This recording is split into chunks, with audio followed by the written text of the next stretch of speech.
আমাদের একটি রাজ্য দেখানো হয়। এই রাজ্যের রানী এখন ইনি। তিনি কোলে তার ছেলেকে নিয়ে যাচ্ছিলেন সিংহাসনের দিকে, কারণ সদ্যই তার ছেলে মারা গিয়েছে। অনেক আগে তার হাজব্যান্ডও মারা গিয়েছে, আর এই রাজ্য সামলানোর মতো কেউ নেই। এজন্য রাজমাতাই এখন থেকে রানী।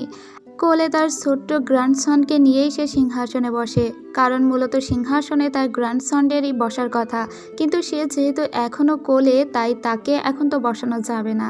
তো কয়েকটা বছর কেটে যায়, আর এই রাজ্যে এখনও বেশ অশান্তি বিরাজ করছে। সিংহাসন নিয়ে অনেক মানুষের টানাটানি, তাই রাজ্যের সমস্ত নিরাপত্তা দেখাশোনা করার জন্য সেনাবাহিনীর উপরে দায়িত্ব দিয়ে রেখেছে রানী। আর এই সেনাবাহিনীদের প্রধান হলো গ্র্যান্ড মিনিস্টার। সবাই গ্র্যান্ড মিনিস্টারকে সাদা ভূত বলে ডাকে, কারণ সে নাকি একদম শান্ত হৃদয়ের মানুষ। এই হলো গ্র্যান্ড মিনিস্টার, যার নাম সেন্দু। সে হলো সেনাবাহিনীর প্রধান। মূলত হিস্টোরিক্যাল যুগে একে বলা হতো ইম্পেরিয়াল গার্ডস, কিন্তু আমি বোঝানোর সুবিধার্থে সেনাবাহিনী শব্দটা বোঝাচ্ছি, যাতে আপনারা বেশি ভালো করে বুঝতে পারেন। তো সেন্দু একজন সেনাবাহিনীর প্রধান, তো তার কাছে খুব বড়সড় একটা পাওয়ার আছে।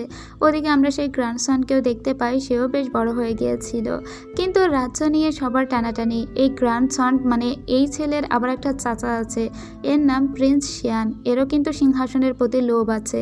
প্রিন্স শিয়ানের প্রধানমন্ত্রী হলো এই লোক, যার নাম জাং, আর এই হলো প্রিন্সেস ভালার। তো এরও একটা লোভ তো আছে এই সিংহাসনের প্রতি।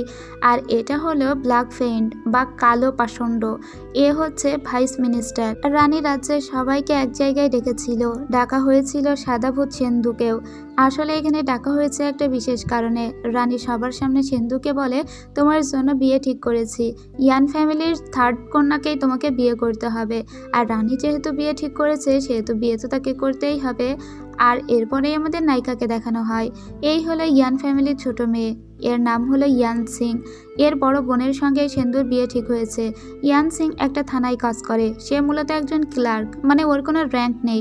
ও পুলিশ ঠিক আছে, কিন্তু ওই যে কনস্টেবল টাইপের যে পুলিশ, এই সব আর কি।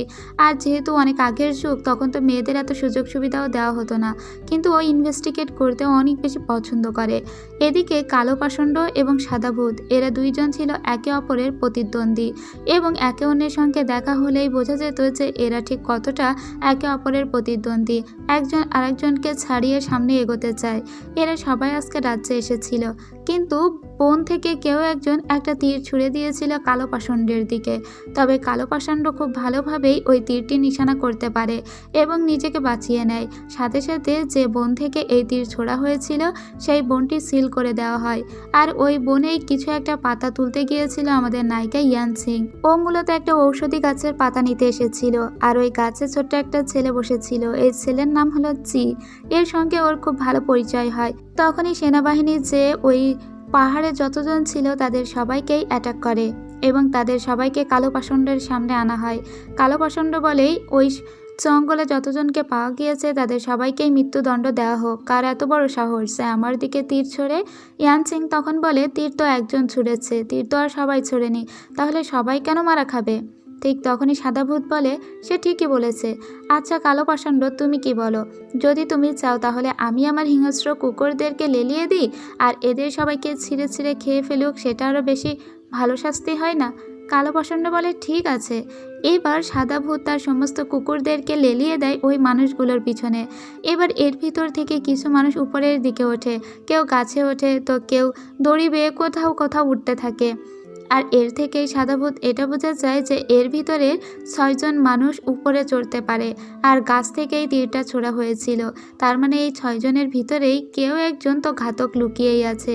এরপরে কালো পাষণ্ড বলে, ঠিক আছে, তাহলে ওই 6 জনকে মেরে ফেলা হোক। আর তখন ইয়ান সিং বলে, 6 জনের ভিতরে তো একজন খুনি, কেন 6 জনকেই মারা হবে? আমাকে 6 ঘন্টা টাইম দিন, আমি নিজে খুনিকে বের করব। ইয়ান সিং যেহেতু একজন ডিটেকটিভ ছিল এবং সে খুন বা খুনের রহস্য উদ্ঘাটন করতে খুব পছন্দ করত, তাই এই কেসটা ও নিয়ে নেয়। এরপরে ইয়ান সিং সবকিছু বিবেচনা করে মানুষের পায়ে ঠিক কতটুকু কাদা লেগে আছে বা কে কিভাবে ধনুক ধরে, এই সমস্ত কিছু বিবেচনা করেই খুনিকে ধরে ফেলে আর বলে, তুমিই খুন করেছো। আর খুনি উল্টো ইয়ান সিং এর গলায় ছুরি ধরে বলে, আমাকে যদি ছেড়ে না দাও তাহলে ওকে মেরে ফেলবো। তখন কালো পাষণ্ড বলে, একটা মেয়েকে মেরে ফেলা হলে আমাদের কি বা যায় আছে? আর সেন্দু বলে, ওই মেয়ের ভয় দেখাচ্ছ আমাদের? ওর মতো একটা মেয়ে মরে গেলে কি বা যায় আসে, কিন্তু তোমাকে আমরা ছাড়বো না। এটা বলতে বলতেই সেন্দু অন্য কিছু মনে ফোন দিয়ে আসছিল। আসলে ইয়ান সিংকে ও বাঁচানোর জন্য ওই লোকের সঙ্গে কথা বলে তার মনোযোগ অন্যদিকে ঘুরিয়ে নেয় আর ইয়ান সিংকে বাঁচিয়ে নেয়। ইয়ান সিং ধন্যবাদ জানায় সেন্দুকে। ওই লোকটি তখন নিজেই নিজের গলা কেটে দেয় আর কালো পাষণ্ড ওর কাছে জিজ্ঞেস করে যে কে আমাকে মারতে বলেছিল।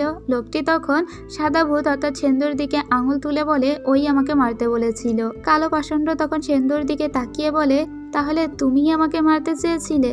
ঠিক তখনই ইয়ান সিং বলে, আমাকে ক্ষমা করুন, কিন্তু সেন্দু যদি আপনাকে মারতেই চাইবে তাহলে ও খুনিকে ধরার জন্য এত তোড়জোড় কেন করবে? ও তো আগে থেকেই খুনিকে নিজেই মেরে ফেলতো। যদি ও জানতো খুনি সেন্দুর নামটাই আপনার কাছে বলে দিবে।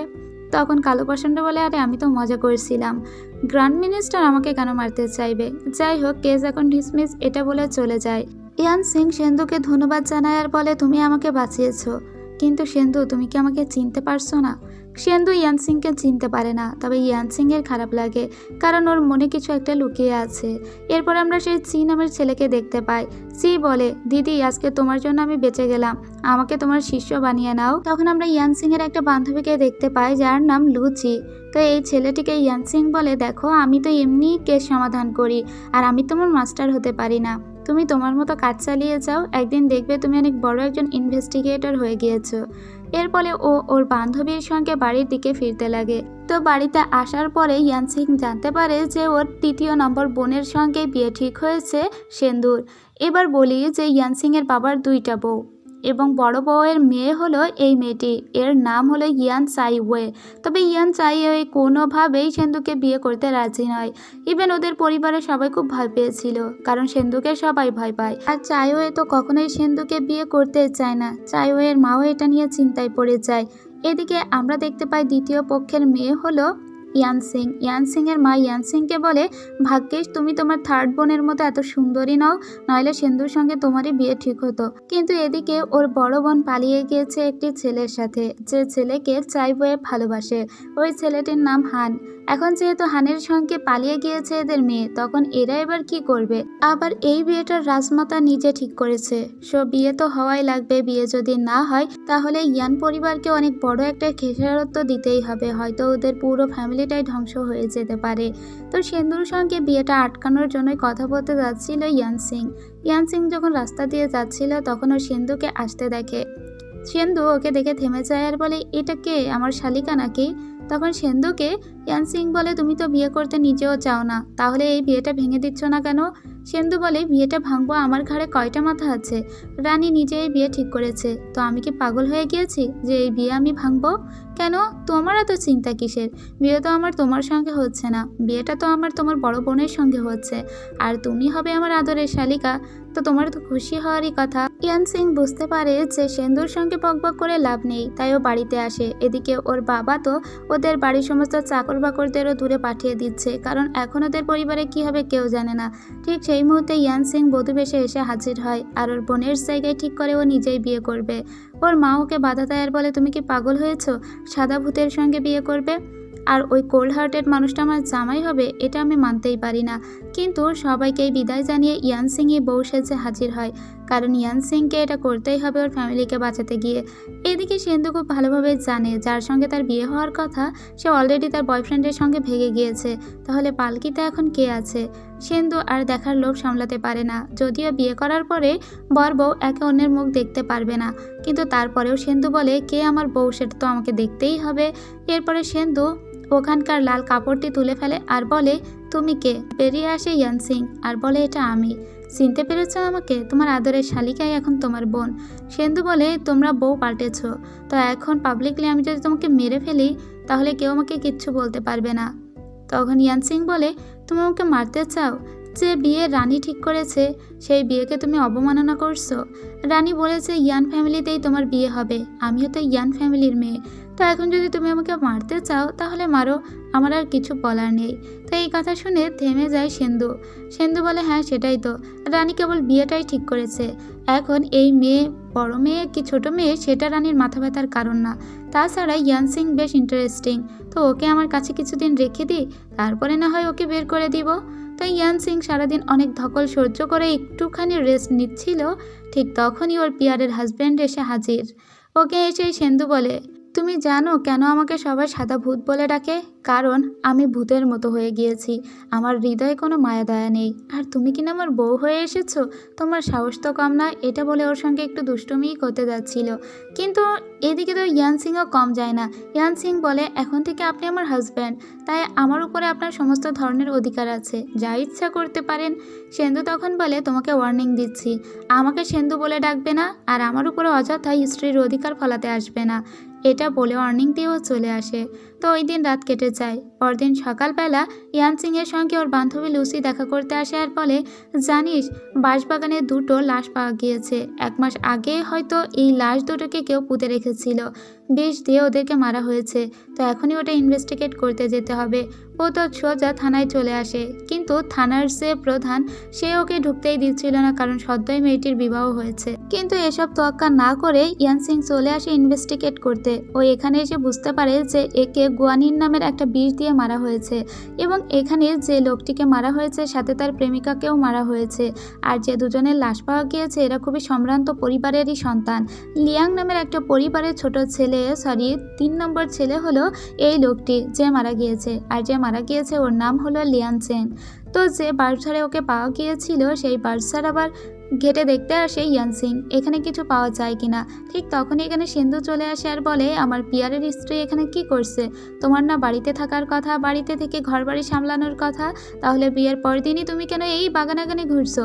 কারণ সেন্দুকে অলরেডি বলে দেওয়া হয়েছে এই কেস পুলিশ সামলাতে পারবে না, এই কেস সেনাবাহিনী সামলাবে।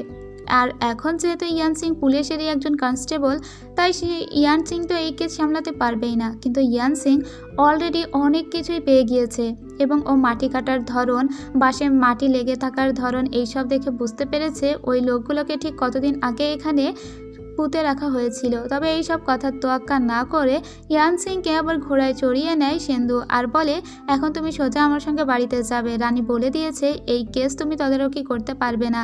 ওকে জোর করে ঘোড়ায় তুলে নিয়ে যাচ্ছিল, ঠিক পাশ দিয়ে যাচ্ছিল ইয়ান সিংয়ের যে লিডার, মানে থানার যে লিডার সেই লোক। এখন সেই লোক যেহেতু সেন্দুকে দেখেছে বউকে এত যত্ন করে ঘোড়ায় চেপে নিয়ে যাচ্ছে, তো সবাই এখন মনে করছে সেন্দু হয়তো ওর বউয়ের প্রেমে পাগল হয়ে গিয়েছে। সবাই এখন বলাবলি করছিল একেই না বিয়ের দিনই গলা কেটে দিচ্ছিল, আবার সেই মেয়েকেই সেন্দু এত ভালোবেসে ফেলেছে। এরপরে সেন্দুর কাছে একটা চিঠি আছে, ওই চিঠিতে লেখা আছে ওকে এখন লিয়াং ফ্যামিলিতে যেতে হবে, অর্থাৎ যে ফ্যামিলির ছেলে মারা গিয়েছে। তো ও এখন লিয়ান ফ্যামিলিতে আসে এখানকার ছোট ছেলের সঙ্গে কথা বলতে, কারণ এখন ছোট ছেলেকে সবাই সন্দেহ করছে যে ওই হয়তো ওর ভাইকে মেরেছে। তো আসার সময় সাথে করে ইয়ান সিংকেও নিয়ে এসেছিল সেন্দু, কিন্তু ইয়ান সিং তো চুপ করে বসে থাকার মেয়ে নয়। ও লিয়ান ফ্যামিলির পরিচারিকাদের কাছ থেকে জানার চেষ্টা করে এই বাড়ির ব্যাপারটা আসলে কি। এই বাড়িতেও এই মাস্টারের 2টা বউ, এবং এক পক্ষের ছেলে মারা গিয়েছে আর অন্য পক্ষের ছেলের দোষ হচ্ছে। আর এই হলো লিয়াং ফ্যামিলির ছোট ছেলে। এই ছেলে অত্যাধিক ট্যালেন্টেড এবং বুদ্ধিমান, এর সাথে আবার খুব ভালো সম্পর্ক আছে সেন্দুর।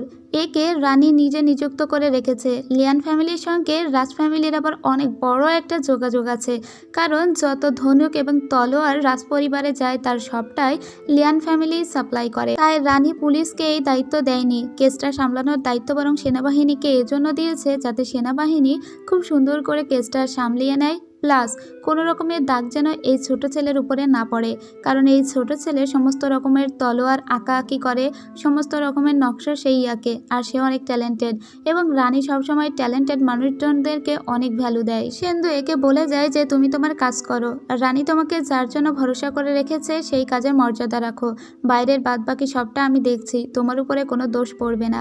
এদিকে একটা গাছের দেখা পেয়ে গিয়েছিল ইয়ান সিং, এই গাছটাই হলো গুয়ানিন গাছ, অর্থাৎ যে বিষ দিয়ে এই বাড়ির ছেলে মরেছে সেই গাছ, আর এই বাড়ির দ্বিতীয় ওয়াইফের কাছেই ছিল ওই গাছ। সেই ওয়াইফ ওই গাছটা টাচ করতে দেখে ইয়ানসিংকে, তাই ওকে পানিতে ফেলে দেয়, কারণ ওই গাছটাকে ও কাউকেই টাচ করতে দেয় না, নিজের ছেলের মতো করেই গাছটাকে যত্ন করে। অর্থাৎ ওই মহিলা পাগল হয়ে গিয়েছে। আর এদিকে সেন্দু এসে দেখতে পায় ইয়ানসিং পানিতে হাবুডুবু খাচ্ছে, উঠতেই পারছে না। তখন সেন্দু বলে, তোমাকে বলেছিলাম চুপ করে এক জায়গায় বসে থাকতে, ঠিক ইনভেস্টিগেট করতে লেগে গিয়েছো, ভালো হয়েছে পানিতে পড়ে গিয়েছো, এখন নাও আমার এই তলোয়ার ধরে যদি উঠতে পারো তাহলে ওঠো। এরপরে কোনো রকমে ওর তলোয়ার ধরেই উপরে উঠে আসে ইয়ানসিং। ইয়ানসিংয়ের খুব রাগ হচ্ছিল, এই মহিলা ওকে পানিতে ফেলে দিল এভাবে, খুবই বড় রকমের বেজ্জতি হয়ে গিয়েছে ওর। এরপরে ওরা বাসায় চলে আসে। এখন থেকে ইয়ানসিং সেন ম্যানশনেই থাকবে, আর ওকে চোখের আড়াল করবে না কোনো মতেই সেন্দু, কারণ চোখের আড়াল করলেই তো কেস ইনভেস্টিগেটে লেগে যাবে, আর এটা তো করতে দেওয়া যেতেই পারে না। তো সেন্দু বলে, এখন থেকে তোমাকে এখানেই থাকতে হবে আর আমার সাথেই থাকতে হবে। তো এটা শুনে ইয়ানসিং তখন সেন্দুর বেডে শুয়ে পড়ে আর বলে, তাহলে তো আমি এখানেই শোবো তাই না? তখন সেন্দু বলে, তুমি তোমার পরা জামাকাপড় পরে আমার বেডে উঠেছো, তোমার তো সাহস কম না? আচ্ছা ঠিক আছে, তাহলে আমিও শুয়ে পড়ি। এটা বলে সেন্দু নিজেও ওর পাশে শুয়ে পড়ে, আর ওর দিকে এমন করতে লাগে যে ইয়ানসিং ওখানে চুপচাপ আর শুয়ে থাকতে পারে না, তাই ও থপ করে উঠে যায়। ও জানে যে ওকে কোনো রকমে এখানে শুয়ে থাকতে দিবে না সেন্দু। ইয়ানসিং উঠে যাওয়ার পরে সেন্দু ওর নিজের বেডটা ঝাড়তে লাগে, যে জায়গাটা ইয়ানসিং শুয়েছিল। এটা দেখার পরে ইয়ানসিং এর আরও বেশি রাগ হয়ে যায়। ইয়ানসিং তখন রেগে মেগে গিয়ে রুমের অন্য পাশে চলে যায় এবং ওখানে নিজের একটা বেড করে নেয়। ও সিদ্ধান্ত নিয়েছে এখন থেকে এখানেই ঘুমাবে, ওই পাশটাতে থাকবে ওর হাজবেন্ড আর এই পাশটাতে থাকবে। কিন্তু সেন্দু আবার রাতের বেলা লাইট জ্বালিয়ে ঘুমায়, এতে আবার ইয়ানসিং এর খুব অসুবিধা হয়। পরদিন সকালবেলা ইয়ানসিং কেস তদন্ত করার জন্য পুনরায় বেরিয়ে পড়ে। এরপরে ও একটা মহিলার সঙ্গে দেখা করতে যায়। এই মহিলা একজন পতিতা, আর এই পতিতালয়ে প্রায়ই ইয়ানসিং আসতো, যে মারা গিয়েছে। এই মহিলার কাছে কিছু তথ্য শোনার জন্যই ইয়ানসিং এসেছিল, কিন্তু মহিলাটি এমন কেঁদে কেঁদে কথা বলে যে ওই লোকটি মারা যাওয়ায় মহিলাটি অনেক কষ্ট পেয়েছে, কিন্তু আদতেও তা নয়। এই মহিলার মনে অন্য কিছু ছিল। এই মহিলাও হয়তো এই কেসের সঙ্গে খুব ভালোভাবে জড়িত, তবে ইয়ানসিং সেটা বুঝতে পারে না। কিন্তু ইয়ানসিং এরও মনে মনে কিছু একটা সন্দেহ তো হচ্ছে। এই কেস তদন্ত করতে না করতে আরও 3টা মহিলার ছবি নিয়ে আসে ইন্সপেক্টর শু। ইন্সপেক্টর শু জানায় এদের 3জনের লাশ পাওয়া গিয়েছে, কোনো একটা সিরিয়াল কিলার এদেরকে একইভাবে মেরেছে। তখন ইয়ানসিং ভাবে যে তাহলে 3জনকেই একজনই মেরেছে এবং তাদেরকে একই উপায়ে মারা হয়েছে, তাহলে আমাদেরকে ওদের লাশগুলো দেখতে হবে। কিন্তু ঠিক তখনই ইয়ানসিংকে নেওয়ার জন্য ওর হাজব্যান্ড আসে। সেন্দুকে ডেকে পাঠিয়েছে প্রিন্সেস ডেকে ওকে এই কথা জানায় যে যত দ্রুত সম্ভব লিয়ান ফ্যামিলির সমস্ত কেস ডিসমিস করে ফেলতে এবং যত দ্রুত সম্ভব সেই লোকটাকে খুঁজে বের করতে যে লিয়ান ফ্যামিলির ছেলেকে মেরেছে। আর সেন্দুকে এটা ওয়ার্নিং দিয়ে দেয়, যদি তুমি না পারো তাহলে এই কেসটা থেকে সরে যাও। সো বোঝাই যাচ্ছে যে প্রিন্সেসের এর পিছনে কোনো হাত আছে। এদিকে যে মহিলাগুলো মারা গিয়েছিল ইয়ানসিং চলে গিয়েছিল তাদেরকে তদন্ত করতে। এবার ওদিকে ওর হাজব্যান্ড তো রেখে গিয়েছিল ওকে একটা জায়গায়, এসে দেখে সেখানে ইয়ানসিং নেই। তাই ইয়ানসিংকে খোঁজার জন্য পুনরায় সেন্দু আবারও চলে আসে। ইয়ানসিংকে বলে, তুমি আমার একটা কথাও শুনবে না তাই না? তোমাকে বলেছি না এই কেসটা থেকে দূরে সরে যেতে, এতে তোমার জীবনহানিও ঘটতে পারে, এখনই আমার সঙ্গে বাড়িতে চলো। কিন্তু ওর পিছু পিছু যখন ইয়ানসিং আসছিল ঠিক তখনই ও একটা সন্দেহমূলক কোনো মহিলাকে দেখতে পায়। ইয়ানসিংয়ের তখনই সন্দেহ হয় সিরিয়াল কিলারটা কোনো ছেলে নয়, হয়তো কোনো একটা মেয়ে, তাকেই খুঁজে বের করতে হবে। কিন্তু ইয়ানসিংকে চারদিক থেকে চাপ দিচ্ছে সবাই এই কেস থেকে সরে যাওয়ার জন্য। ইয়ানসিং তো একদমই সরে যাওয়ার মেয়ে নয়। ও খুব রেগে মেগে ওর হাজব্যান্ডকে বলে, এই কেসে আমিই জিতবো, আর আমি যদি জিততে পারি 3 মাস পরে তোমাকে ডিভোর্স দিয়ে দিব, তুমি বেঁচে যাবে। এবার এটা শর্ত নিয়েই মূলত কেসের দায়িত্ব দিয়ে দেওয়া হয়েছিল ইয়ানসিংকে। ইয়ানসিং পুনরায় আবারও তদন্তে নেমে পড়ে। এরপরে যে 3জন মহিলাকে খুন করা হয়েছিল সেই 3জন মহিলার যেসব গহনা পরা ছিল সেই সব গহনা কোন দোকান থেকে কেনা ছিল এই সব কিছু পরখ করতে যেতে চায় ইয়ানসিং, তবে ওখানে কিছুই পায় না। ইয়ানসিং বাড়িতে এসে দেখে যে সেন্দুকে রাজরানী ডেকে পাঠিয়েছে এবং রানী সেন্দুকে একটা লিগাল স্টেটমেন্ট দিতে বলে যে এই কেসটা ঠিক কতদূর এগোলো, কিন্তু এখনো পর্যন্ত কোনো মেমোরিয়াল ট্যাবলেট কিছুই লেখেনি সেন্দু। কারণ আগেকার দিনে রানীদের কাছে উপস্থাপন করতে হতো যে সে কেসটার ব্যাপারে কতদূর এগিয়েছে, কিন্তু সেন্দু এখনো পর্যন্ত কিছু লেখেনি বলে রানী ওকে অনেক বকাঝকা করে। ঠিক তখনই রানীর একজন পরিচারিকা এসে রানীর কাছে একটা বুক দেয় এবং তাতে দেখা যায় যে সেন্দুর মতো হুবহু হাতের লেখা লেখা আছে এবং কেসের ব্যাপারেও কিছু কথা লেখা আছে। রানী তখন সেন্দুকে বলে, ঠিক আছে তুমি ভালো করেই এগোচ্ছ এবং আরও একটু দ্রুত করে এই কেসটা নিষ্পত্তি করার ট্রাই করো, কারণ লিয়ান ফ্যামিলি অনেক সম্ভ্রান্ত একটা ফ্যামিলি, আমি চাই না ওই ফ্যামিলির কেস এতদিন ঝুলে থাকুক। এরপরে সেন্দু এসে ওই পরিচারিকাকে ধন্যবাদ জানায় তাকে রাজরানীর কাছ থেকে বাঁচিয়ে দেওয়ার জন্য। ওই পরিচারিকা তখন বলে, ওই মেমোরিয়াল ট্যাবলেটটা আমি লিখিনি, বরং তোমার ওয়াইফ তোমার লেখা নকল করেই তোমাকে বাঁচানোর জন্য লিখেছিল। এদিকে আবার ইয়ানসিংকে ডেকে পাঠিয়েছিল প্রিন্স শিয়ানের প্রধানমন্ত্রী ইয়ানসিংকে বলে যত দ্রুত সম্ভব লিয়ান ফ্যামিলির কেসটা মিটিয়ে নিতে এবং ওটা যেন সেনাবাহিনীর কাছ থেকে ছিনিয়ে নিয়ে ইয়ানসিং নিজেই নিষ্পত্তি করে। কিন্তু কেন তাকে এই কথা বলেছিল তা ইয়ানসিং জানে না। এর পরের দৃশ্যে আমরা আবারও দেখতে পাই যে ডাকা হয়েছিল কালো পাষাণ্ড আর সাদা ভূতকে। রানী মূলত ওদেরকে ডেকেছিল কেসের অগ্রগতি কতদূর সেটা জানার জন্য। এদিকে কেসের এখনো পর্যন্ত কোনো অগ্রগতিই নেই, কিন্তু অনেক দূর এগিয়ে গিয়েছিল ইয়ানসিং নিজে। ইয়ানসিং বুঝে ওঠার চেষ্টা করছে এই কেসের পিছনে আরও কতগুলো কেস জড়িত। ইভেন যে 3টা মহিলা মারা গিয়েছে এই 3টা মহিলাও লিয়ান ফ্যামিলির কেসের সঙ্গে জড়িত। এবার আবারও ওরা গহনার দোকানে যায়, সেখানে গিয়ে কিছু তথ্য এবার পেলে তারপরে আমরা সেন্দুকে দেখি। সেন্দু একটা চুলের কাটা গুঁজে দেয় ইয়ানসিংয়ের মাথায় আর বলে, এই সিম্পল কাটাটা তোমাকে অনেক সুন্দর লাগছে, এটা আমি তোমাকে গিফট দিলাম। এরপরে ইয়ানসিং আসে একজন পিপাবাদক মহিলার কাছে। আসলে যে 3টা মহিলা খুন হয়েছে সে 3টা মহিলা এই মিস তাংয়ের মতোই দেখতে ছিল। এই মিস তাং নিজেও একজন পিপাবাদক এবং এই মিস তাং ওই 3জন মহিলাকে চিনত। তো এর কাছ থেকে কোনো কিছু জানা যায় কিনা তাই এসেছিল ইয়ানসিং। কিন্তু মিস তাং অনেক সুন্দর করে ওকে বুঝিয়ে বলে যে ও কিছুই জানে না।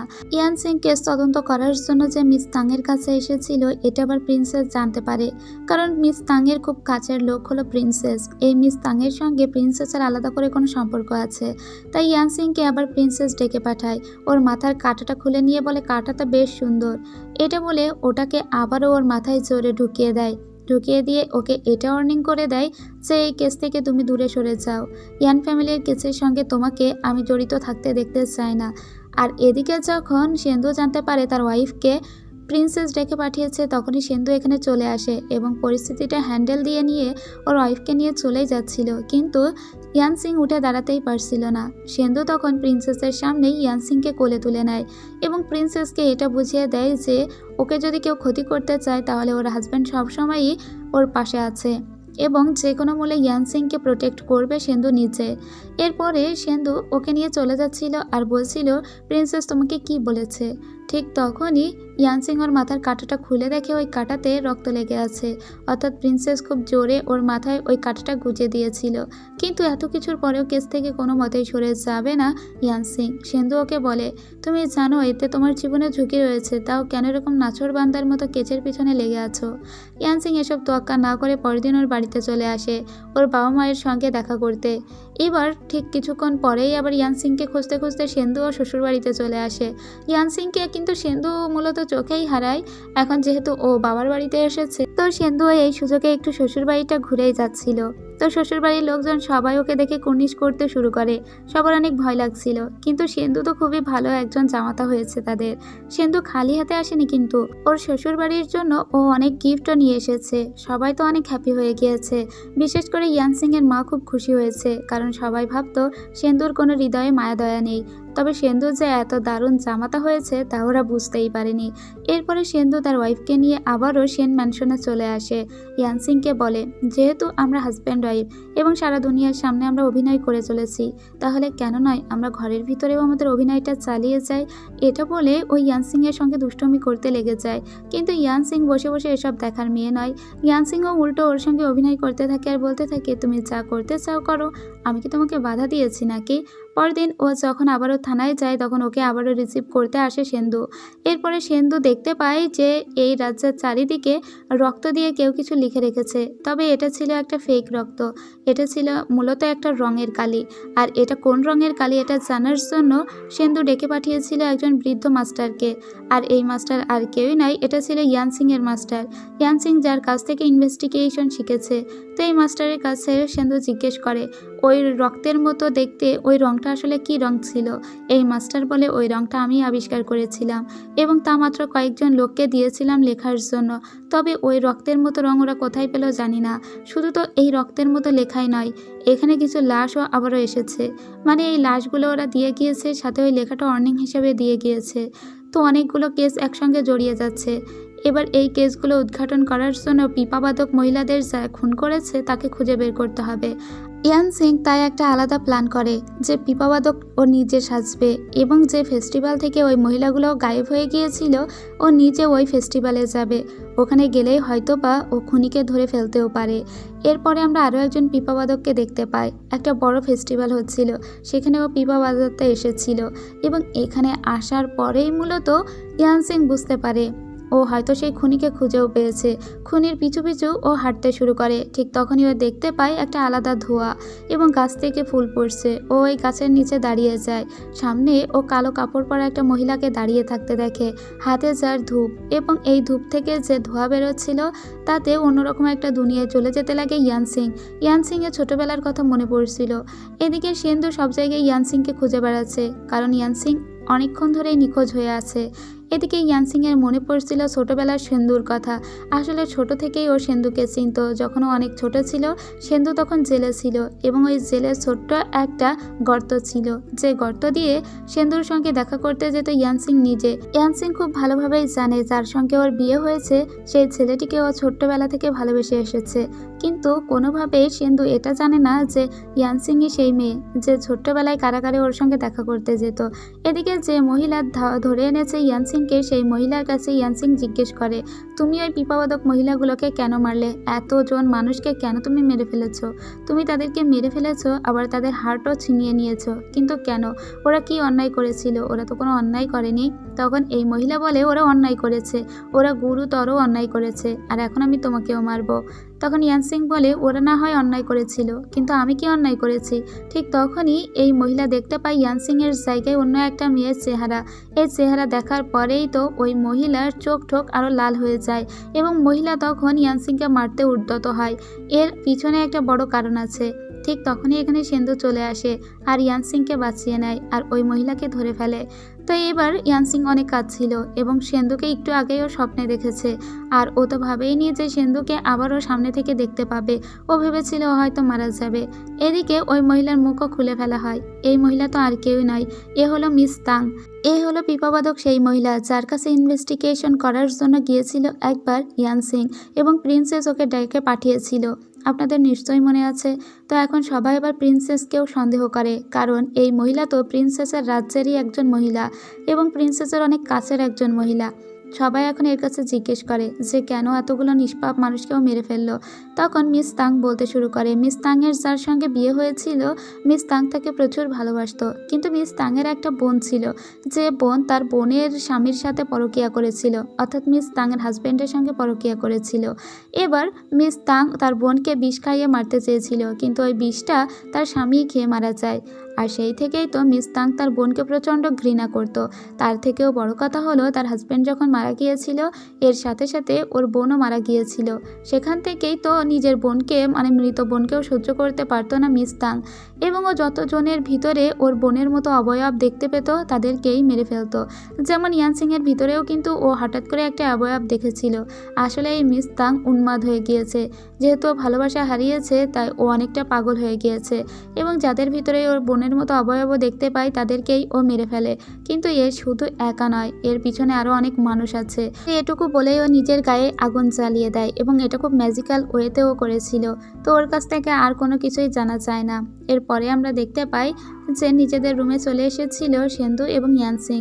ইয়ান সিংয়ের উপর দিয়ে অনেক ধকল গিয়েছে, তাই সেন্দু ওকে বলে, অলরেডি একটা কেস নিষ্পত্তি হয়ে গিয়েছে, তাই তুমি এখন একা একাই থাকো। কিন্তু না, ইয়ান সিং আবারও মিস তাংয়ের সঙ্গে দেখা করতে আসে আর বলে, তুমি যে সকল মানুষদের মেরেছো তাদের হার্টগুলো কোথায় রেখেছো?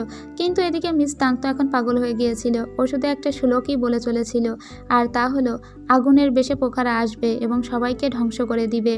ওটা হলো আগুন পোকা যা তোমাদের ধ্বংস করে দিবে। কিন্তু এর কোনো অর্থই বুঝতে পারে না ইয়ান সিং এবং সেন্দু, তাই ওরা পুনরায় ওখান থেকে ফিরে আসে। এরপরে আবার ইন্সপেক্টর শুয়ের সঙ্গে দেখা করে ইয়ান সিং। ইন্সপেক্টর শুয়ের কাছ থেকে ইয়ান সিং এটা জানতে পারে, লিয়ান ফ্যামিলির বড় ছেলে অর্থাৎ লিয়ান সিংকে যে মেরেছিল সে আর কেউই নয়, লিয়ানের বাবা, অর্থাৎ বাবাই নিজের ছেলেকে মেরেছে।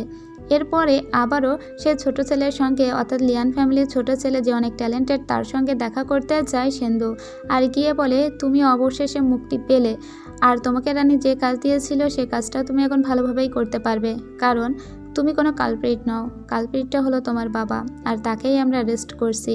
এরপরে দেখা যায় যে ওর বাবাকে অ্যারেস্ট করা হয়েছিল এবং ওর বাবার সঙ্গে যে পতিতার সম্পর্ক ছিল তাকেও অ্যারেস্ট করা হয়েছে। এরপরে এই পতিতার কাছে ইয়ানসিং জিজ্ঞেস করে আর বলে, আগেও আমি ইনভেস্টিগেট করার জন্য আপনার কাছে গিয়েছিলাম, কিন্তু আপনি তখন মিথ্যা বলেছিলেন, এবার আপনি অন্তত সত্যিটা বলুন। এবার এই পতিতা মহিলা বলে, আসলে যে ছেলে মারা গিয়েছে লিয়ান সিং, সে প্রায়ই ওই পতিতালয়ে আসতো এবং এখানকার মেয়েদের সঙ্গে অনেক মজামাস্তি করতো, এই সেই লিয়ান সিং।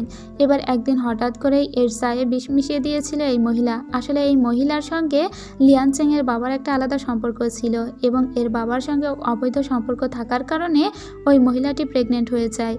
আর এটা যখন জানতে পেরেছিল লিয়ান সিং, তখন লিয়ান সিংই নাকি তার বাবাকে অনেক ব্ল্যাকমেইল করতো আর বলতো তোমাদের বিবাহ বহির্ভূত সম্পর্ক, এবং ওই পতিতা মহিলাটি প্রেগনেন্টও হয়ে গিয়েছে। আর এটা যদি আমি পুরো বিশ্বকে জানিয়ে দিই তাহলে তোমার অবস্থা কী হবে বাবা, একবার ভেবে দেখেছো?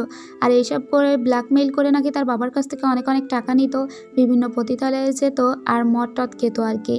তো এসব সহ্য করতে না পেরেই মূলত এই লোক তার ছেলেকে মেরে ফেলেছে, এমনটাই তারা বলতে চায়। কিন্তু ইয়ানসিং ওদের পুরো কথাটা বিশ্বাস করে না, এর ভিতরেও কোনো গল্প আছে।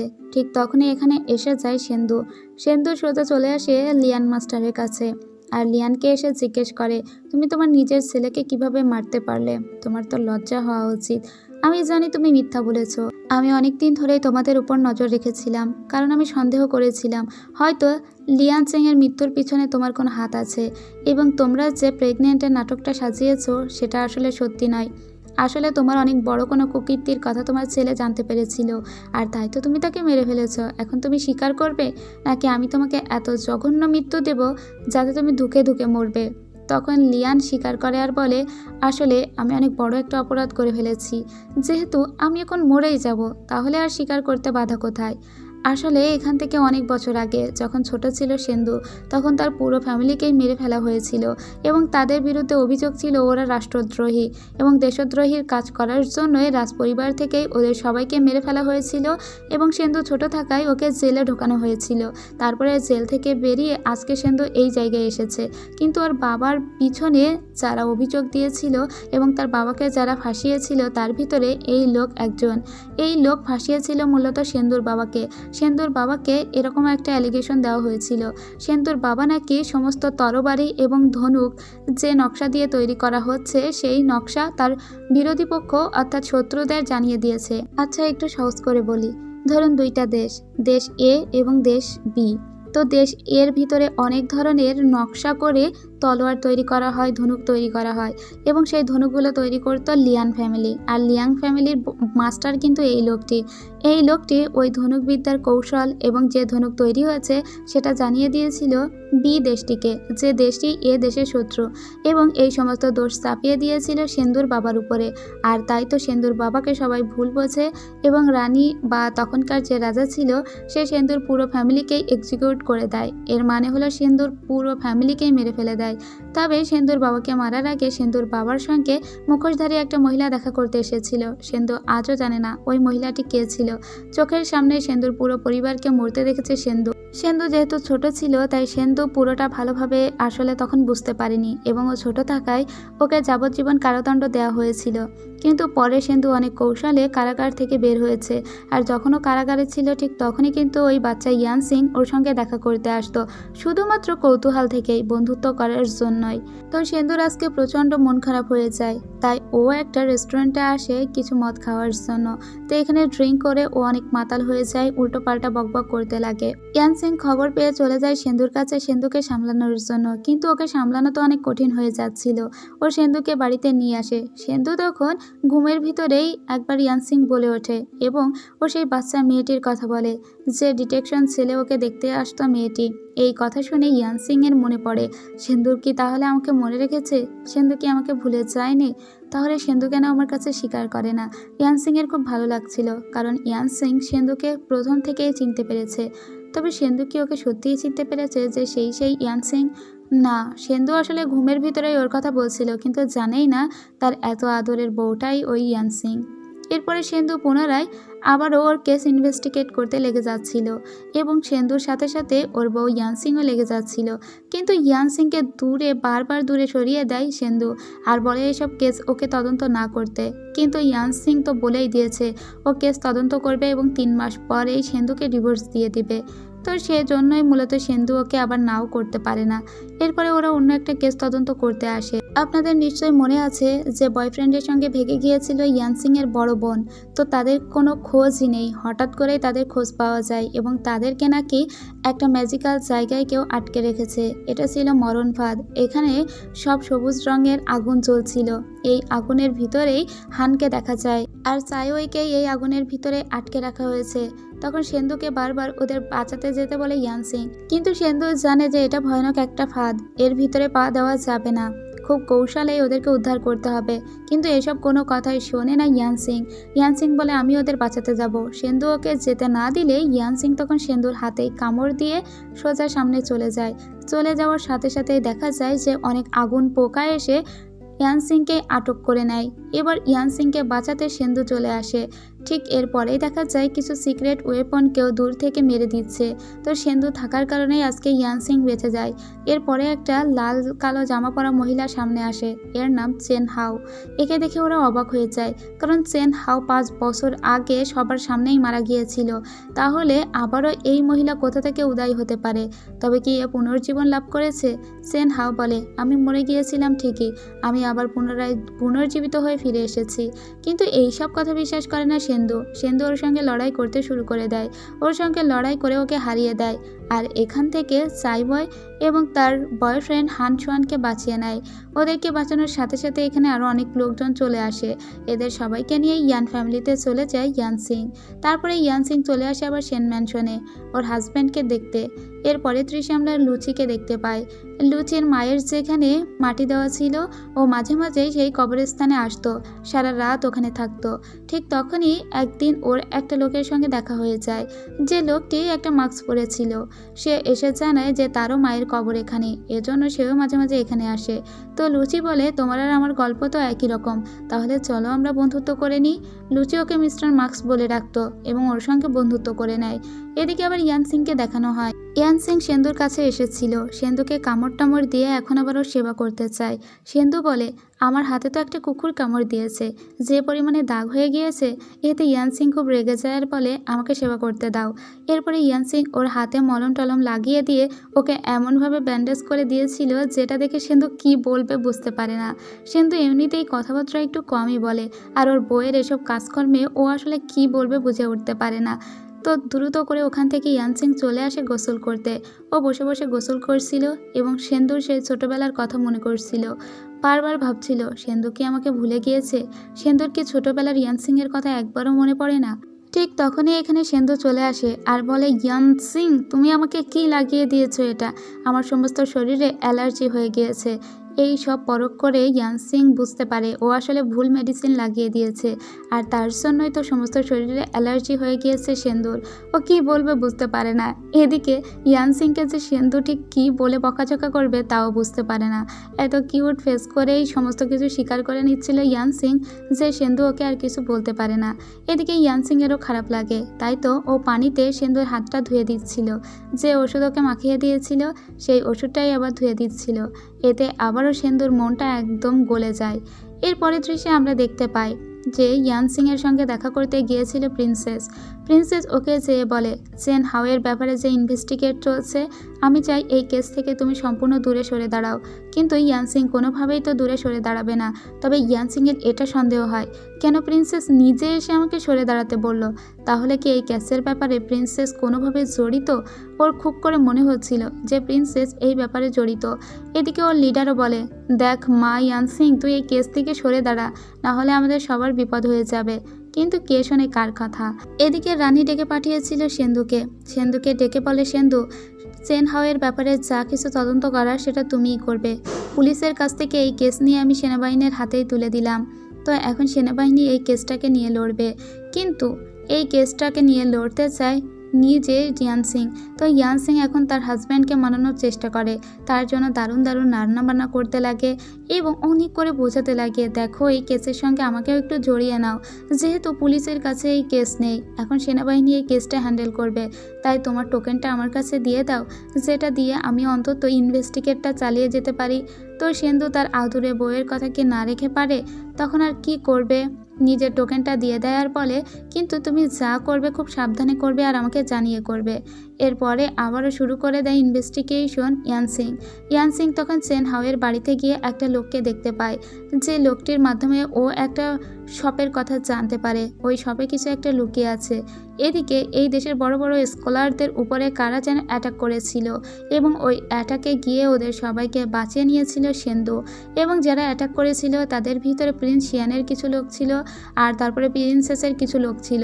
মূলত আসলে এইসব স্কলারদের উপরে ওরা এজন্য অ্যাটাক করেছিল কারণ এদেরকেই রানী হয়তো ফিউচার কেস ইনভেস্টিগেশনের দায়িত্ব দিবে এবং এদেরকেই বড় বড় পদে নিযুক্ত করবে।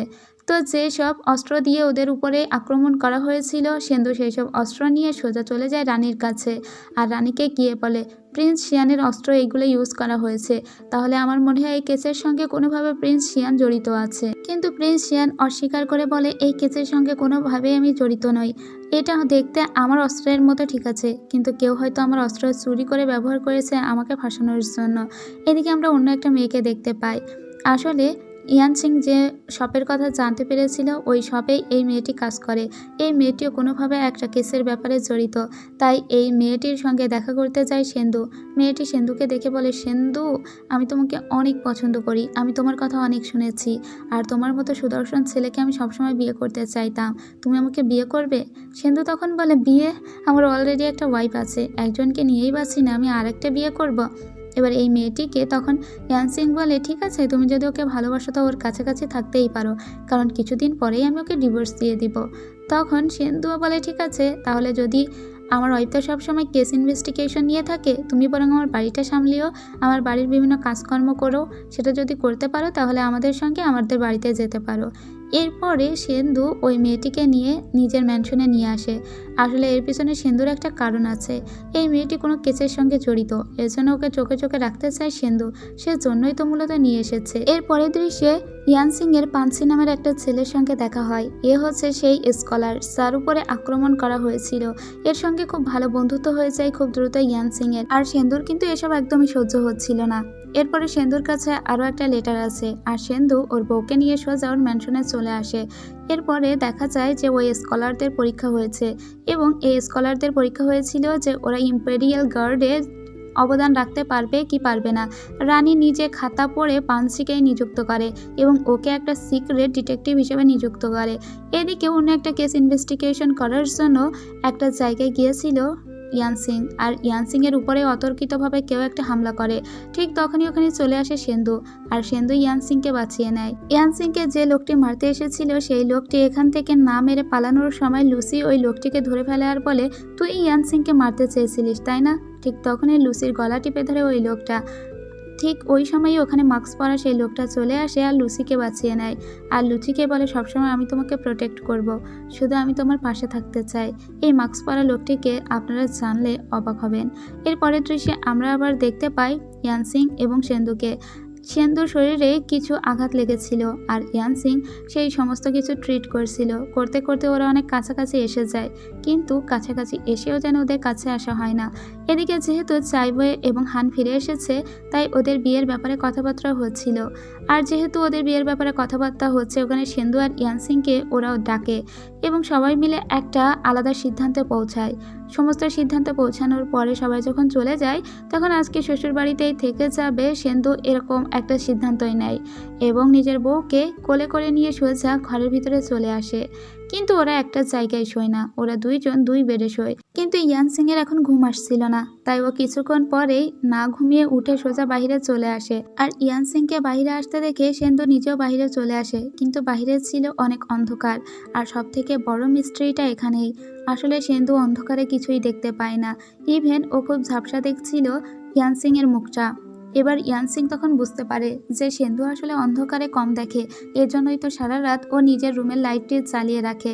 এবার এটা পরীক্ষা করার জন্য ইয়ানসিং সিন্ধুকে বলে, আকাশের ওই তারাটা দেখতে পাচ্ছ? তুমি জানো ওই তারাটার নাম কি?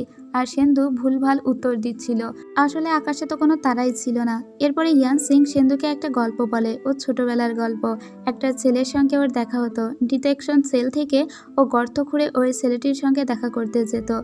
এতে অনেকটা টনক নড়ে যায় সিন্ধুর মনে হচ্ছিল, তবে কি ইয়ানসিং সেই মেয়ে যে ছোটবেলায় আমাকে দেখতে আসতো? এরপরে ওরা রাত্রে ওখানেই ঘুমিয়ে পড়ে। পরের দিন সকালবেলা ও আবারও সেন ম্যানশনে ফিরে আসে। এখানে এসে পুনরায় আবারও কেস ইনভেস্টিগেট করতে শুরু করে দেয়, কিন্তু এর এই কেস ইনভেস্টিগেট করতে গিয়ে এবারে ফেঁসে যায়, কারণ ওর দিকে কেউ একজন এমন একটা পাউডার ঢেলে দিয়েছিল যাতে ও হ্যালুসিনেট করতে থাকে, এবং যে লোকটি ওর দিকে পাউডার ঢেলে দিয়েছিল ও সেই লোকটিকে ফলো করতে করতে একটা গভীর জঙ্গলে চলে আসে। জঙ্গলের ভিতরে একটা মন্দির ছিল। এরপরে ওই মন্দিরের ভিতরে আস্তে আস্তে চলে যায়। এ কিন্তু হ্যালুসিনেট করছিল, আসলে ইয়ানসিং এর হুঁশ ছিল না। যে লোকটিকে ও ফলো করছিল ও এসে দেখে ওই লোকটি মৃত হয়ে পড়ে আছে। এখন তো ওর অবাক লাগে, এই লোকটিকে নয় আমি ফলো করলাম, একটু আগে তো ও ঘোড়া চালাচ্ছিল, ও মারা গেল কি করে? ঠিক তখনই ওখানে একটা মহিলা আসে, যেও একজন প্রিন্সেস। এসেই পুলিশে খবর দেয় এবং এখান থেকে ধরে নিয়ে আসা হয় ইয়ানসিংকে। আসলে ইয়ানসিংকে ইচ্ছে করে ফাঁসানো হয়েছে, আর বিলাক পাষণ্ড এই কেসের ব্যাপারে তদন্ত করতে এসেছিল। এ তো অবশেষে সুযোগ পেয়েছে সিন্ধুকে শায়েস্ত করার, কারণ সিন্ধুর বউ এখন কারাগারে আটক। কিন্তু সিন্ধুকে এত সহজে ছেড়ে দিবে? সিন্ধু এবার নিজে ইনভেস্টিগেট করতে শুরু করে দেয়। আসলে যে লোকটি ওই মন্দিরে মারা গিয়েছিল সে না নিজে ঘোড়া চালিয়ে গিয়েছিল, তারপরেই তো না হয় মেরেছে তার বউ, কিন্তু ওই লোকটির পাটা এত ফর্সা কি করে? মানে তার পায়ে একটু ধুলিকণাও লেগে নেই। এরপরে ওই লোকটি যে ম্যানশনে থাকতো তার সমস্ত দিক তদারকি করার পরে সিন্ধু বুঝতে পারে তার বউকে ফাঁসানো হয়েছে। এরপরে ও সেই মন্দিরে চলে যায়, ওখানকার প্রিন্সেসের সঙ্গে দেখা হয় আর বলে, আমি খোঁজ নিয়ে জানতে পারলাম যেদিন ওই লোকটি খুন হয়েছিল ঠিক তার কিছুক্ষণ পরেই প্রিন্স শিয়ান আপনার সঙ্গে দেখা করতে এসেছিল। তাহলে কি আমি আন্দাজ করতে পারি এই কেসের সঙ্গে আপনি এবং প্রিন্স শিয়ান দুজনেই জড়িত আছেন? প্রিন্স শিয়ানের কথা রাখতেই হয়তো আপনি ওই লোকটিকে মেরে ফেলেছেন এবং ইয়ানসিংয়ের উপরে সেই সমস্ত অভিযোগ চাপিয়ে দিয়েছেন। তাছাড়া যে বক্সটিতে করে ওই লোকটিকে এখানে আনা হয়েছিল সেই বক্সটিও এখানে আনা হয়েছে। এবার এই বক্সটি দেখে ওই মহিলা টনক নড়ে যায় আর বলে, হ্যাঁ তোমার বউকে ফাঁসিয়েছি, কিন্তু এর ভিতরে প্রিন্স শিয়ানকে জড়াবে না। এরপরে আমাদের প্রিন্স শিয়ানকে দেখানো হয়। আসলে প্রিন্স শিয়ান সিংহাসন দখল করার জন্য মূলত চারিদিকে অনেক অনাচার করে বেড়াচ্ছিল। এরপরে আমরা ব্ল্যাক পাষণ্ডকে দেখতে পাই। এইসব কেসের সঙ্গে ব্ল্যাক পাষণ্ড নিজেও জড়িত। তার থেকেও বড় কথা কি জানেন? মাস্কম্যান পরা যে লোকটি লুচির সঙ্গে ফ্রেন্ডশিপ করে বেড়াচ্ছিল সেটি আর কেউই নয়, এই ব্ল্যাক পাষণ্ড। এ পাষণ্ড হলে কি হবে? লুচির প্রতি তার কিন্তু আলাদা একটা প্রেম আছে। যেহেতু ইয়ানসিং কোনো অপরাধ করেনি এটা প্রমাণ হয়ে গিয়েছিল এবং লুচিও তার বান্ধবীর জন্য অনেক রিকোয়েস্ট করেছিল ব্ল্যাক পাষণ্ডের কাছে, তাই ব্ল্যাক পাষণ্ড ছেড়ে দেয় ইয়ানসিংকে। তো ইয়ানসিং আসার পরে জানতে পারে তার হাজব্যান্ড তার জন্য কত কিছু করেছে। সিন্ধুর জন্যই মূলত ছাড়া পেয়েছে, কিন্তু ছাড়া পাওয়ার পরপরই ও পুনরায় কেস ইনভেস্টিগেট করার জন্য উঠে পড়ে লাগে। এতে সিন্ধু সত্যি খুবই রাগ হয়ে যায় আর বলে, তুমি এত নাছর বান্দা কেন? এই মুহূর্তে মৃত্যুর হাত থেকে প্রায় ফিরেই এসেছো, তারপরে তোমার আবারও কেস ইনভেস্টিগেট করা লাগবে? আমি এবার সত্যি খুবই বিরক্ত হয়ে যাচ্ছি। এইসব শুনে আবার বিরক্ত হয়ে যায় ইয়ানসিং আর বলে, 3 মাস পরে তো তোমাকে ছেড়েই দিব, তাহলে এত বিরক্ত কেন হচ্ছ? এরপরে ও নিজে চলে যায় আবারও কেস ইনভেস্টিগেট করতে। সত্যি এরপরে আমার নিজেরই অনেক রাগ হচ্ছিল, কেন ভাই তোর বিয়ে হয়েছে, তুই একটু সংসার ধর্ম কর, সব সময় কেস মৃতদেহ এসব নিয়ে পড়েই আছে। এরপরে ও সোজা চলে যায় একটা আর্কাইভ লাইব্রেরিতে। এখানে অনেক কিছু নথিপত্র আগে থেকেই রাখা আছে, সেসব কিছু স্টাডি করতেই ও গিয়েছিল। ওখান থেকে ও সোজা ফিরে আসে সেন ম্যানশনে। আর সারাদিনে যেহেতু অনেক কাজ করেছে তাই ও খুব দ্রুতই ঘুমিয়ে যায়। তো ওকে ঠিকঠাকভাবে ঘুম পাড়িয়ে দিচ্ছিল সিন্ধু, এবং সিন্ধু ওকে ঠিক করে দিচ্ছিল, ওর বালিশ টালিশ দিয়ে দিচ্ছিল। ঠিক তখনই ও ঘুমের ঘরে সিন্ধুকে জড়িয়ে ধরে এবং সিন্ধুও এটা দেখে ওর কাছাকাছি যাওয়ার চেষ্টা করে। কিছুক্ষণ পরে ওর গায়ের কাঁটাটা ঠিক করে দিয়ে সিন্ধু ওকে একটা চুমু খেতেই যাচ্ছিল, কিন্তু ঠিক তখনই মুখটা সরিয়ে নিয়েছিল ইয়ানসিং। সিন্ধু বলে, ঘুমের ভিতরেও তুমি তোমার মুখটা সরিয়ে নিচ্ছ, তাহলে হয়তো তুমি আমাকে এখনও এত কিছু করার অনুমতি দাওনি। এটা বলে সিন্ধুর খুব মন খারাপ হয়ে যায় এবং ও বসে বসে ইয়ানসিংকে দেখতে লাগে। এর পরের দিন দেখতে পাই যে ইয়ানসিং পুনরায় ওই আর্কাইভ লাইব্রেরিতে গিয়েছিল। হঠাৎ করে ওখানে আগুন ধরে যায়। ইচ্ছাকৃতভাবে কেউ একজন এই আগুন ধরিয়ে দিয়েছিল ইয়ানসিংকে মারার জন্য। সিন্ধু যখন জানতে পারে ওই লাইব্রেরিতে আগুন ধরে গিয়েছে, তখন ওর মাথা কাজ করছিল না। ও লাইব্রেরির ভিতরেই যাচ্ছিল। ঠিক তখনই পিছনের দরজা দিয়ে বের হয়ে আসে ইয়ানসিং আর সিন্ধুকে ডাক দেয়। সিন্ধু এবার সত্যি ভীষণ ভয় পেয়ে গিয়েছিল। ও মনে মনে ভেবেছিল এই বুঝি ও ইয়ানসিংকে একদম হারিয়েই ফেললো। ও সোজা গিয়ে ইয়ানসিংকে জড়িয়ে ধরে, আর ইয়ানসিং অনেক বেশি ক্লান্ত হয়ে গিয়েছিল। কিছুক্ষণ পরেই দেখা যায় ইয়ানসিং অজ্ঞান হয়ে গিয়েছে। ও ইয়ানসিংকে সোজা সেন ম্যানশনে নিয়ে আসে। ওর অনেক টেক কেয়ার করতে লাগে আর বলতে লাগে, তুমি আমার চোখের সামনে থেকে কোথাও যাবে না, সব সময় তুমি আমার চোখের সামনেই থাকবে, খাওয়া দাওয়া ঘুম পড়া সব আমার সামনেই করবে, এবং কোনো রকমে এই কেস ইনভেস্টিগেশনের ব্যাপারে কিন্তু কোনো কথা বলবে না, তাহলে কিন্তু তোমাকে অনেক শাস্তি দিব। তো ইয়ানসিং 2-1 দিন ভালো মেয়ের মতো ছিল, কিন্তু 2-3 দিন না যেতে যেতে ও আবারও কেস ইনভেস্টিগেট করতে বেরিয়ে পড়ে। তবে এবারও সিন্ধুর সঙ্গে সঙ্গেই বের হচ্ছিল এবং সিন্ধুকেই হেল্প করছিল। দুজনে মিলেই কেসের ব্যাপারেই কথা বলছিল, আলোচনা করছিল। এরপরে প্রিন্সেস একদিন সিন্ধু এবং তার ওয়াইফকে একটা জলসায় আমন্ত্রণ করে। ওরা সবাই মিলে ওই জলসাতে গিয়েছিল। এরা কিন্তু প্রিন্সেসকে অলরেডি সন্দেহের তালিকায় রেখেছে। তো প্রিন্সেসের এই জলসায় যখন ওরা ছিল, তখনই দেখতে পায় একজন রহস্যময়ী মহিলাকে। এটা দেখার পরপরই সিন্ধু ওই মহিলাকে ফলো করতে করতে একটা জঙ্গলে চলে আসে এবং ওই জঙ্গলের ভিতরেও মাস্ক পরা একটা মহিলাকে দেখতে পায়। এবার ওকে দেখা মাত্রই সিন্ধু বলে, তুমি কি সেই মহিলা যে আমার বাবার সঙ্গে দেখা করতে গিয়েছিলে? সিন্ধুর মনে পড়ে যায় ওর বাবার সঙ্গে একটা মহিলা দেখা করতে এসেছিল। সিন্ধু জানে না ওই মহিলাটি ওর বাবার বন্ধু নাকি শত্রু। সিন্ধু অনেক দিন ধরে এই প্রশ্নের উত্তর খুঁজে বেড়াচ্ছে, কিন্তু এই মহিলা যে ওর শত্রু তা বোঝাই যাচ্ছিল। তো সিন্ধু ওই মহিলার সঙ্গে ভীষণ এক ফাইট করে, আর ওই মহিলা আর কেউই ছিল না, ওটা ছিল চেন হাও। এবার এটা দূর থেকে আবার দেখতে পায় ইয়ানসিং। ইয়ানসিং যে ওই মহিলাটিকে আটকে ধরে। মহিলাটি পালিয়েই যাচ্ছিল, কিন্তু ইয়ানসিং ওই মহিলার বুকে হাত দিয়ে এটা বুঝতে পারে যে মহিলার হৃৎপিণ্ড আসলে বাম পাশে নয়, বরং ডান পাশে। এবার ও এসে ওর হাজব্যান্ডকে বলে, এই মহিলা 5 বছর আগে যে মৃত্যুর অভিনয় করেছিল, এতে ও মারা যায়নি, কারণ ওর বুকের বাম পাশে ছুরি বিঁধিয়েছিল, এজন্য বেঁচেছিল, কারণ ওর হাতটা তো ডান পাশে। ঠিক তখনই ওই মহিলার সঙ্গে ব্ল্যাক পাষণ্ড দেখা করতে আসে। খুব ভালোভাবেই বুঝতে পারি চারিদিকে এত যে অপকর্ম ঘটছে, এর পিছনে সব থেকে বড় হাত আছে এই ব্ল্যাক পাষণ্ডর। এবং যেহেতু এ ভাইস মিনিস্টার, তার সামনের দিকটাও ট্যাকেল দিতে পারছে, আবার এই পিছনের দিক দিয়ে খুব ভালো করে অপকর্মও চালিয়ে দিতে পারছে। তো এভাবে আরও 2-1টা দিন কেটে যায়। এদিকে সিন্ধুর সঙ্গে কিন্তু খুব ভালোই সম্পর্ক হয়ে যাচ্ছিল আস্তে আস্তে ইয়ানসিংয়ের।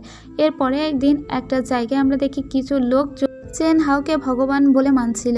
চেন হাও বলছিল যে সে একবার মৃত্যুবরণ করে পুনরায় আবার জীবন ফিরে পেয়েছে, এবং এই জীবন ফিরে পাওয়াটা যে কত আনন্দের তা কেউ জানে না।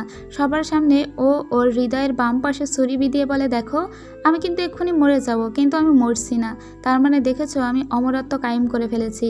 এদিকে আটকে রেখেছিল আবার ইয়ানসিংকেও।